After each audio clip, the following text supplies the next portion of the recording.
forzada. Duarte actualmente se encuentra preso en el reclusorio norte. El gobierno de México ejecutó la orden de aprehensión en contra de Javier Duarte, conocido en las malditas redes sociales como Javidú, exgobernador de Veracruz, por su presunta responsabilidad en el delito de desaparición forzada. Duarte actualmente preso y de acuerdo con Animal Político, después de 3 años de litigio, el gobierno de México obtuvo de Guatemala la autorización para cumplimentar una orden de captura girada en contra de Duarte de Ochoa por su presunta responsabilidad en el delito de desaparición forzada.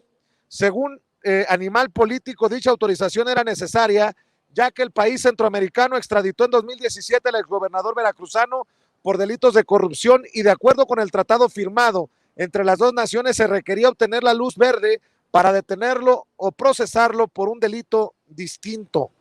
Pues todo parece indicar que días más negros se vienen para Javier Duarte, el exgobernador de Veracruz, aquel que decía que en Veracruz nada más se robaban gansitos y frutsis, y acusado de inyectar agua oxigenada a niños con cáncer. De lo peor del priismo, del nuevo PRI que tanto promovía Peña Nieto, Manuel.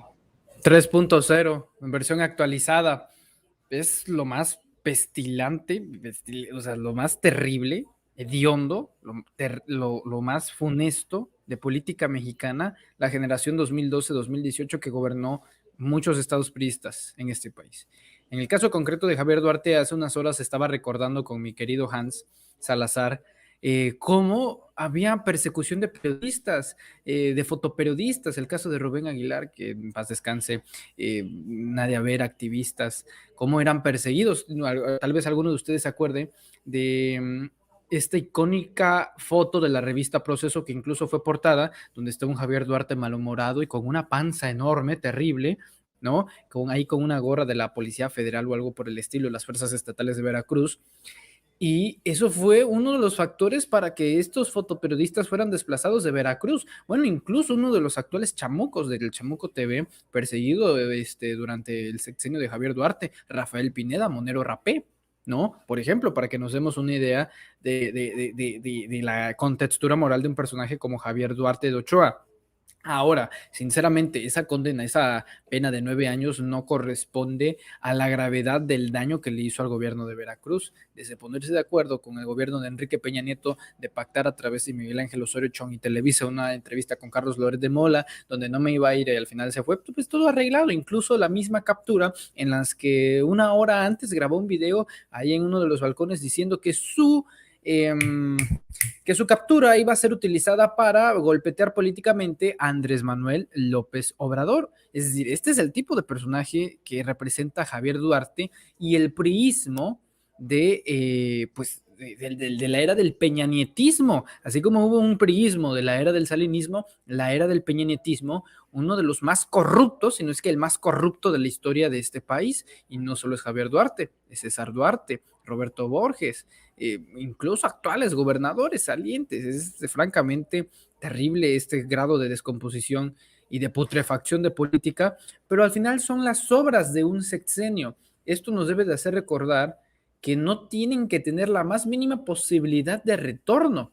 Un personaje que cuando niños, ahorita que les preocupa mucho en la oposición el tema de los niños con cáncer, niños que se estaban muriendo de cáncer, la alternativa de las quimioterapias de estos personajes era estafarlos dándoles agua destilada. Esa era la solución. Realmente es un personaje monstruoso, terrible, de hecho tiene ahí unas vinculaciones algo malvadas con grupos de intereses creados, sobre todo en la fundación ahí de partidos políticos.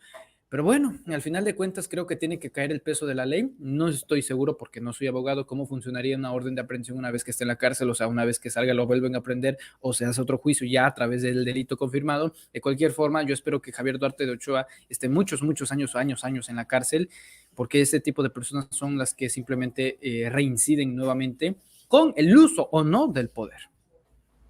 Así es, y si su esposa o su ex esposa, Karime Macías, escribía en su diario que merece abundancia, pues espero que algunos nos unamos en cadena para escribir en nuestros diarios, Javier Duarte merece bote por muchos años más. José Alfredo, yo no entendería, pero bueno, ese soy yo, cómo la gente puede seguir votando por los priistas harta de cabrones a esta camada de, perdón, lo voy a decir con todas sus letras, de hijos de la chingada que se han beneficiado, que son acusados de corrupción. Es más, Javier Duarte es un caso aparte porque es corrupto confeso. Súmale César, que está esperando a que lo extraditen, y ya hay una alerta de Jesús Esquivel, el corresponsal de La Vista Proceso, que tiene complicidades, César Duarte, el exgobernador priista de Chihuahua, que pueden incluso llevarlo a la libertad. Y así, la larga lista de priistas. ¿Cómo chingados la gente sigue votando por esta mierda, por este partido? Pues hay un hecho muy claro, que es gente que todavía sigue viviendo de esos ahora pequeños sistemas que están dentro de las entidades federativas.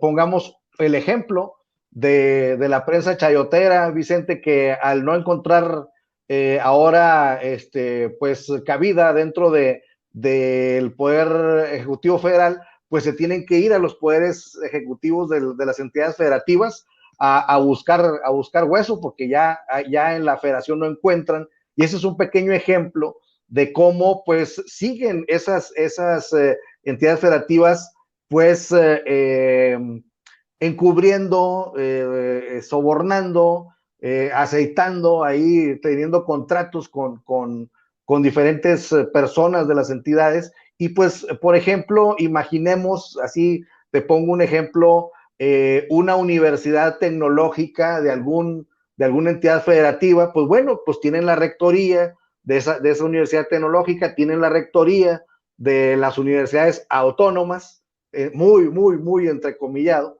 esa autonomía. Y pues bueno, siguen teniendo algunas formas de coacción. ¿Por qué? Porque me contaba un amigo que escuchó de una persona que decía, híjole, es que si no gana el PRI me van a quitar el trabajo. O sea, todavía hay gente pensando eso, entonces, en los estados de la República Mexicana.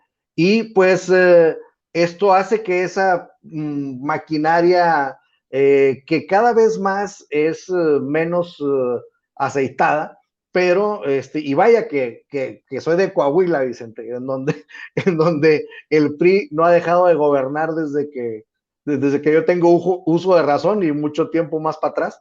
Entonces, pues sí, pueden todavía con estas coacciones, pues hacer que la gente vote por ellos, pero afortunadamente ya no se puede hacer de una manera tan descarada como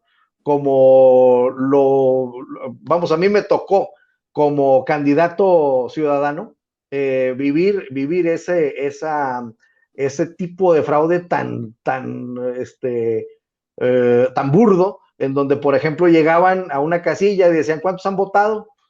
No, pues 100. Ah, bueno, pues ahí les van, compraban 200 votos y sabían perfectamente que ya la tenían ganada, ¿no? Entonces, a ese grado llegaban con maletines afuera de la casilla a dejar dinero para decir, bueno, el doble de votos ya los compramos, ya sabemos que aquí ya ganamos. Hicieron otra casilla y me tocó verlo en mis ojos, ese proceder. Afortunadamente ya va menguando, pero sigue habiendo esa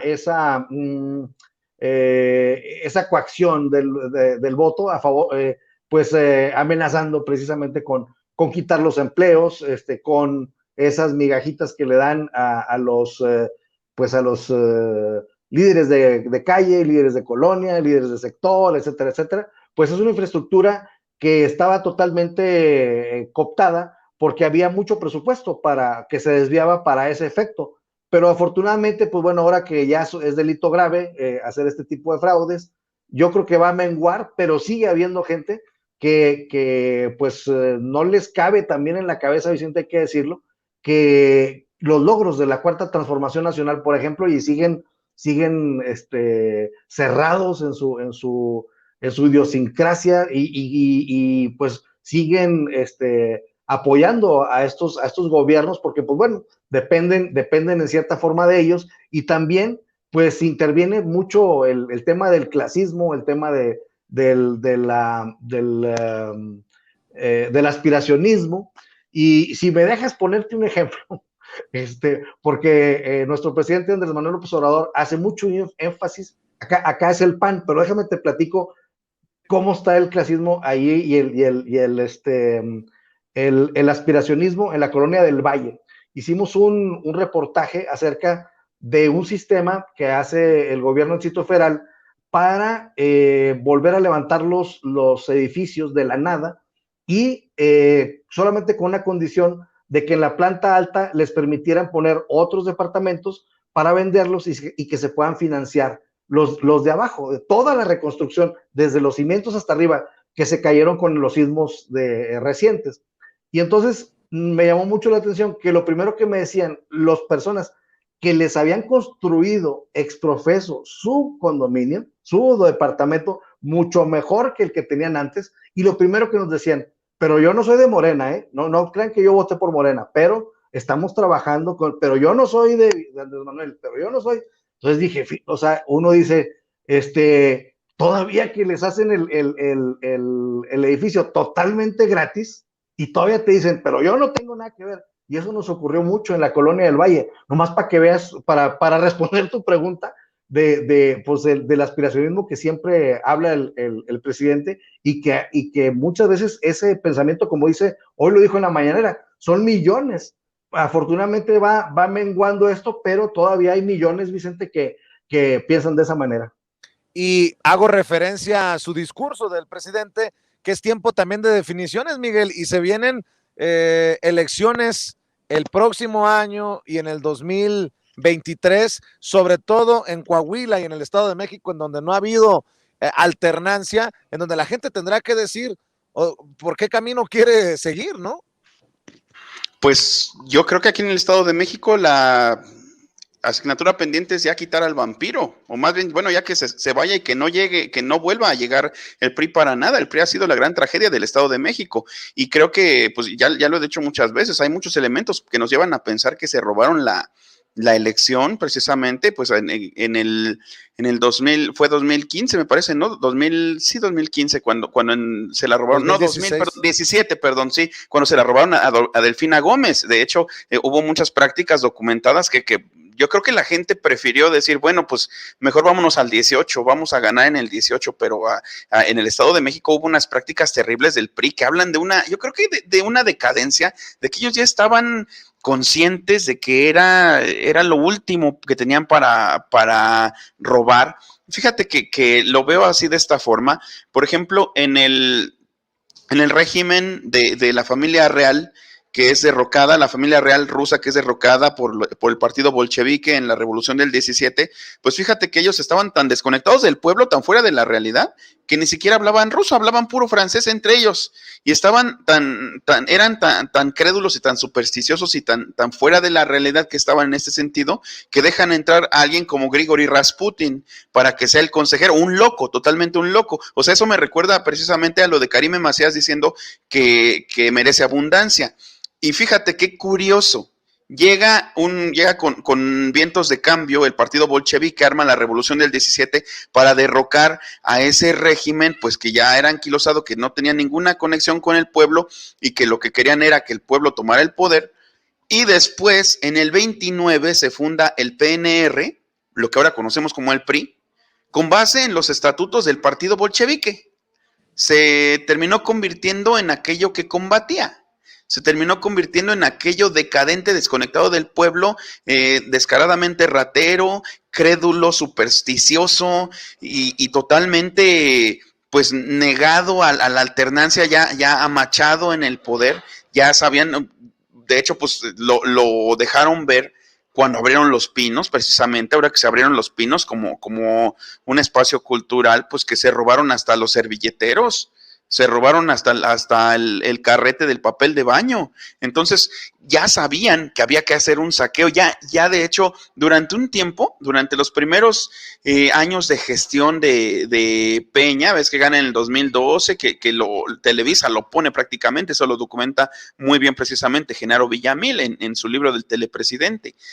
Había una campaña como de que los nuevos triunfadores jóvenes que eran priistas, había una campaña, no sé si ustedes la recordarán, que era hablar de los triennials, y ponían una imagen de un joven pseudo hipster, muy preparado supuestamente, que era priista, ¿no? Con lentes oscuros, barba, viendo hacia el horizonte, viendo hacia el futuro. Eso era lo que nos querían vender. Ya cuando se fue cayendo todo, cuando salen personajes precisamente como Duarte, y que nos dimos cuenta de que ya más bien era la locura de robar, porque ya no había de otra, porque ya saben que ya no iban a durar. Ya sabían que el pueblo ya estaba cansado y que tampoco los iba a fusilar como a la familia real de los Romanov.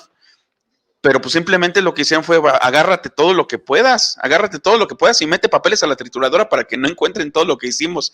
Y pues eso, afortunadamente, creo que logramos como país, como movimiento, podríamos decirlo así, sin que necesariamente pues ninguno de nosotros o al menos yo no, y creo que tú no tampoco, Vicente, y los compañeros, pues metidos en las filas de Morena, ¿no? De lleno. Nosotros estamos aquí en esta lucha de las ideas por cuestiones muy personales, creo yo, y toda la gente lo está desde su trinchera, por cuestiones muy personales, y se ha definido, y eso es lo importante. Ya lo decía la vez pasada, dice Richard Kapuczynski, que no es este oficio, principalmente para los periodistas, para los comunicadores en general, no es oficio para cínicos. O te duele o no te duele el pueblo, o te duele o no te duele el saqueo, o te duele o no te duele la desigualdad. Entonces, como a nosotros sí nos duele, por eso aquí estamos.